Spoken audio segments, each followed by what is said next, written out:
Hey, what's going on, everybody? It's Curtis Mack hosting Sound Strategies, and I'm happy to host this podcast series where we speak to industry professionals and we talk about their experiences in those industries. And co-hosting with me is DJ 525. Who are we talking to today, Five? Today we're talking to Murray Kitchener, and we're talking about sales. Sales. That's a big topic. We have B2B and B2C for people that don't know, business to business and business to customer. So before we get started, Murray, tell everybody your name and what you do. My name is Murray Kitchener, and I'm an Uber driver. And how long have you been in sales, Murray? Curtis, I've been doing sales for probably 40 plus years, something like that. Domestically in the United States and overseas, right? Yeah. Primarily and for the most part back in the UK. But I've been here nearly 10 years now. And is there a big difference in sales over there and from here? Say here, people are possibly a bit more open. In the UK, I guess we're a little bit more reticent, not shy, but just more reserved. That is the difference, I would suggest. Why is sales so important? Well, I think sales comes into everyday life, basically. We're either selling or we're buying. What is selling in a nutshell is being yourself. As a salesman, right? A true salesman. Yeah. Don't try and put on a false front. For sure. Not somebody, I'm this at work, but as soon as I get home, I'm a different personality. Yeah, you got to bring truth to the table. Truth always outweighs creative. That's what I've always said. Overcoming objections, really, that's how I see sales. You overcome objections, and you just do that in a truthful manner. They're just questions that need to be answered, aren't they? As a salesman, what I think we try and do is we try and give a customer all the facts. They've got all the information, so they're in the best position to make a good decision for them. It's important that you both have to be winners in this. You can't have a situation where I'm winning and you're losing. It won't last. I remember my sales manager used to say, when the client sees you coming, they should smile. Because, you mean money, you new ideas, that kind of thing. The same thing should happen, I'm sure when you walk into a bar where, where you're DJing, they're like, oh, Five's coming. I wonder what ideas he has. Or Murray's coming. I wonder what he has or what he's going to bring to the table. It goes back to being yourself, being honest. You look at referrals. These are crucial now to businesses. The fact is, if you get a bad referral or a bad review from somebody, that can kill you. That can absolutely kill you. Especially with the online database that's archived. Yeah. Forever. Yeah. I've known people in lots of different businesses, and they will tell you cannot buy referrals. If somebody is happy enough and comfortable enough to tell their friends, you're a good guy, go and see him, you can't buy that. Word of mouth, I think, is where you're getting at, right? Yeah. It's free advertisement. It's the most effective and cheapest way referrals, someone recommending you. That's how I do a lot of my business, is a lot of recommendations. People just like to sometimes just spend money or, buy things from people that they generally like, regardless of what the product is. Sometimes if you just like your salesman, you might buy stuff. Five, it's a good start. And if you can back that up with the product knowledge and the professionalism, the honesty and the integrity, then you have a situation where when they've signed on the bottom line, they're not having second thoughts. Have I done the right thing? Facts. And if you're trustworthy, reliable, and do the job right the first time, that helps as well. Yeah. As well as a clean environment, good product, and a friendly attitude. Yeah. Do what you say and say what you do. If I've said I'm going to call you tomorrow, I call you. Don't overlook it. Don't forget it, because that's rude, and B, the fact is that's a bad mark against you.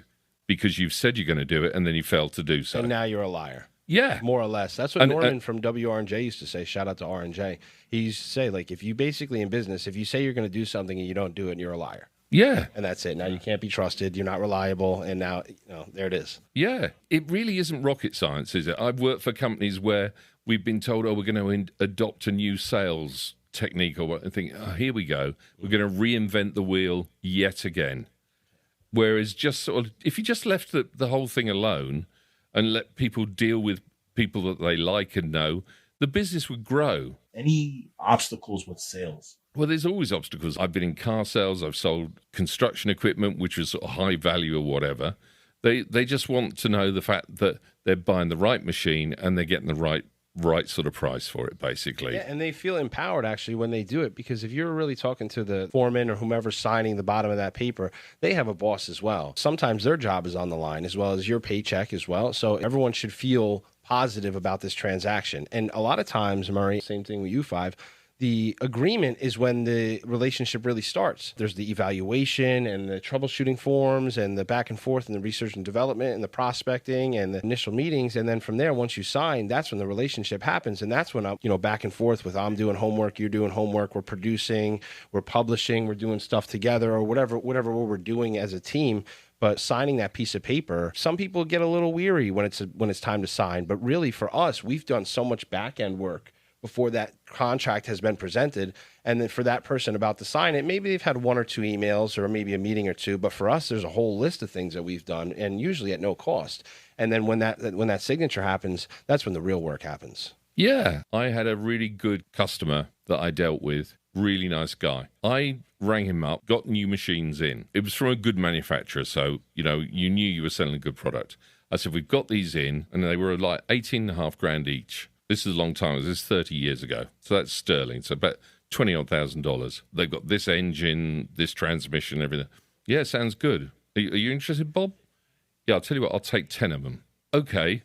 I haven't even got a brochure on it at that time. They were that new. Yeah. And at the time, we could only get 2 a month. This was in the days before the internet. So I said, I'll fax you over an order form. If you can just sign it for me. Yeah, send it across. I'll sign it, send it back.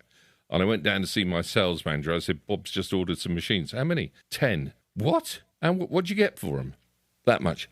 Good God. Okay, great. I'm going to fax the order. He'll send it back. He did. Within 10 minutes, it was back, signed, and we banked it, basically. And he took them. I took that as a huge compliment. The fact is, I can't even tell you what they look like. It's based on your word. Yeah. It's beautiful. It happens all the time when I'm doing event sales, Murray. We have this client and, we're having this Halloween bash. And before you know it, you start talking about things and I don't even have the flyer in hand and they're like, sign me up. Yeah. Because it's coming from a reliable source. We talk about obstacles with sales, right? Whether it's B2B or B2C, there's always some issues like whether it's time, money, or family. Sometimes we could touch on those topics as a salesman. Hey, this will increase time or decrease time, or this will increase or decrease wherever we need to. There also are parameters around sales, right? We have things like internal and external customers. We have your external customers, which is the people buying from you. The internal, which is people you're working with. So we have to be genuine with everybody. Like you said, be yourself no matter where you are. So there's the buyers and information seekers. And then there's also language. What language do you use for a contract? Is it a contract? Is it a work order? What do I use that doesn't scare people? I know you're doing Uber right now, so it's more of a B2C situation. So your B2C would be your external customer would be your rider, right? That's the person that... But then your internal might be you and other Uber drivers, right? You may communicate with other Uber drivers to see what they're doing. You just have to be honest with people. Jumping to buyers and information seekers, for me and Five, we get this probably in person more than you would for Ubering because we're doing, those B2B sales. We go to restaurants and organizations and say, hey, we provide marketing, we provide entertainment, we provide event coordination. So, we get some buyers and information seekers, in person, right? Where they say, well, how much does it cost and how long will it be? And what kind of equipment do you have? And this, and then they never end up buying. They just ask a bunch of questions. Tire kickers. Yeah. Versus the guy that says, hey, we got an event tonight, 5. I need you on at 9 p.m. The check's on the dresser. Bye. That's a buyer. Maybe if you do a social media post on there, hey, I'm driving now. People say, hey, well, what's your rates? What kind of car do you drive? What are your hours? You're going to get a lot of questions, I feel like, with that, with the buyers and information seekers and with the driving. I think you just have to be patient, basically. I think you just have to view every conversation as a genuine inquiry. Yeah, and we talked, you'll be on a directory, so you'll be listed, and they need a ride, and they'll select you. But hey, well, you're just like every other Uber driver. Well, actually, I'm not, because this is what sets me apart. I'd like to feel I'm professional at what I do. I've got a car which is well maintained. It's safe. I'm a good driver. That's the service I provide. I think there is an element of doubt in this environment where people are, what's the guy going to be like that turns up? And that's not being unkind, but the fact is, what is the car going to be like that I'm going to be sat in? Is it filthy? Are there parts hanging off it or whatever? With the language, there's not really much language you have to use, but in sales in our world, what do you use for like a contract or a work order? What do you say to your client? I like the word agreement. So, hey, would I be, okay if I sent you over an agreement? So we're agreeing on this time, this date, this location and things. And then that also leaves room sometimes to where there is a misunderstanding. This is not what we agreed on in the agreement. So it's kind of like more better sometimes than just using the word contract. when people understand contract, they kind of look at it as you're locked into something. You need to have something on paper, don't you? Because otherwise it's too woolly. It's too vague. Yeah, 100%. You know, growing up watching Judge Judy with my aunt and my mom, she's like, did you write anything down on a napkin? It would have been anything. I mean, Jersey, I think, is the only state in the United States that a verbal contract is still like legal binding as long as you have a witness or like a handshake. But I think Jersey's the only spot that's left. So for me, I like to use the term work order. It's non-threatening. It's like, oh, contract, you're right. 5 pages thick with the terms and conditions. Work order's real quick. Just sign this work order so I can get started. Yeah. Right? We came to an agreement. Just sign here. And you move forward real quick. Well, in the long run, it could actually get a great review. Yeah. And I think maybe sometimes you're not even looking for that. It keeps you sharp, too. Yeah. Yeah, I like the way you put it, too, you guys, in general. Who inspired you to do what you do, Murray, in the sales world in general? Like, how did you get started in sales? Like, who inspired you?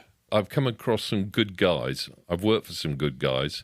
I was sort of thrown into it, but with the jobs I was doing. And the fact was, it comes back to the fact I like to treat everyone the same. One guy in particular, I know, he's actually several years older than me, and he's still selling now. There you go. Working for the one company for 50 years. He was hugely successful. His big thing was he would remember everyone's birthday, people's wives' birthday. He would send them flowers on their birthday. He sold everything that we had, and he got great profit margins at it. He's just a phenomenon, to be honest. He didn't retire. The company retired him, but he decided, I don't want to sit at home. So he just kept on doing what he was doing, but in his own right, basically. And in this whole journey of sales, what's been your most memorable moment in sales? Well, there've been a few. Actually getting some really good size orders. One particular customer had been running a brand of machine, and we managed to convert him. And in one order, we put in 16 machines in one hit. We actually made the national press. There was a magazine, and my boss and I and the owner of the company were featured in this magazine. Wow. It was worth, at that point, which is 30-odd years ago, it was worth £500,000. What would you say your best experience is in sales? We talked about most memorable moment. You know, you said you're a big ticket item sales, but what about your best experience? Getting a good reception when you go in and see people. Because I was always taught as well, people always expect to see a salesman when they're in the market. They don't expect to see a salesman when they're not. I'd always go around and just check everything's okay. Any issues with the machines, sort of anything I need to know about the parts and service side. Be the go-to guy, basically. I always tell people I have a cell phone. It's never turned off. You can catch me out of hours. I don't have a problem with that. It's funny you say that because as a millennial, I'm never turned off, I guess. I guess it should be. But how we grew up from the transition into the technology, our world has slowly transitioned into phone, tablet, MacBook, or whatever computer you have. So no matter where I am, I can get my email or I can get my call or whatever it is. And accessibility is key, especially as a salesperson. You got to be available. You have to be available. Like I say, I stay to myself. I'm always the easiest person to find. I'm on Google. I'm on the social media, I'm on this, I'm on that. You could find me.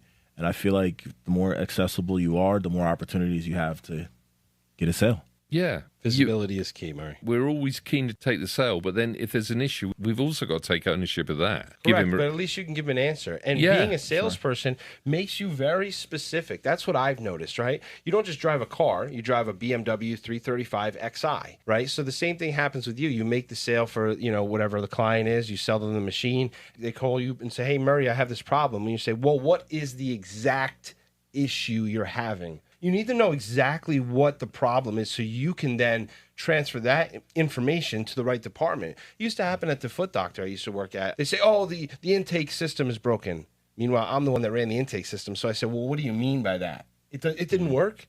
They're like, no, it didn't work. I'm like, well, what didn't work about it? Well, it shut off after 30 minutes.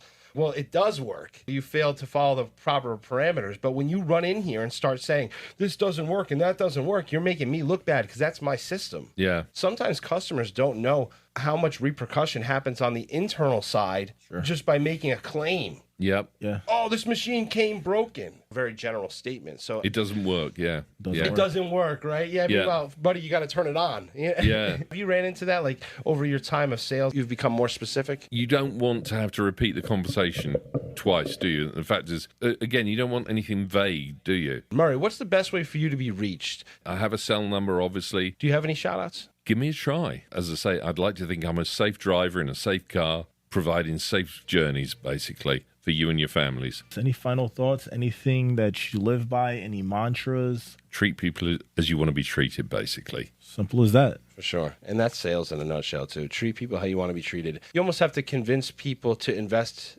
in themselves. They just got to pay you to do it, right? It's that sales manager that wants to order those 20 parts. He just doesn't have the confidence. Well, you're kind of there just to say, you know what, Jim, this is a good decision because it'll help the company and then you'll get a promotion. Yeah. So it's really just like convincing people to invest in themselves. Asking good questions, asking the right questions. Yeah. The people will give you the answers, and almost sometimes when you have a really good sale, it's not even like you're selling them. Asking them questions, they're answering the questions, and they're kind of selling themselves. Yeah, sometimes. and to a certain degree, some of the easiest ones are when you say the conversation has almost reached an end, and it's like, should we get this organised? Yeah. Should we get the paperwork sorted? Anything like that. It's fairly non-threatening, but it's just, yep, let's do it. Yeah. Let's do it. Just for everybody listening, this podcast has been brought to you by Murray Kitchener, providing clean, safe, and reliable rides within Northwest New Jersey via Uber. Schedule your rides in advance via the Uber app. How does that sound, Murray? Sounds good, mate. Thank you. You got it, brother. That's what we're here for. Yeah, that was good. Yeah, thanks, man. I wrote that myself, mate. If anybody doesn't know, we have an ad out there for Tucker's Plumbing. You might hear it, you might not hear it. Is it still going around? You might. Maybe I'll play it. Work? He's doing voiceover work? No, we've done one in the past. We've worked together in the past. I'd be interested in doing some more, I'll be honest, mate. It's fun, right? You should. I mean, he has the accent going for him, and that's another revenue stream. Hey, neighbor, what's shaking? More like what's leaking, as in my pipes. Things could get really nasty really quickly if I don't get a move on. Yikes. Have you called a plumber? Brilliant idea. Do you happen to know a good one? No, but I know a great one. Tucker's Plumbing in Bud Lake. Plucker's Tumming? Tucker's Plumbing. You never get a rookie. You get a master plumber every time. Sounds like we might have a plan. We? My flat is above yours, mate. Wait, what's a flat? Tucker's Plumbing in Bud Lake. A master plumber every time. Thanks, everybody, for listening to Sound Strategies with Curtis Mack, Murray Kitchener, and DJ525. And we've been happy to host this podcast, and we've been talking sales.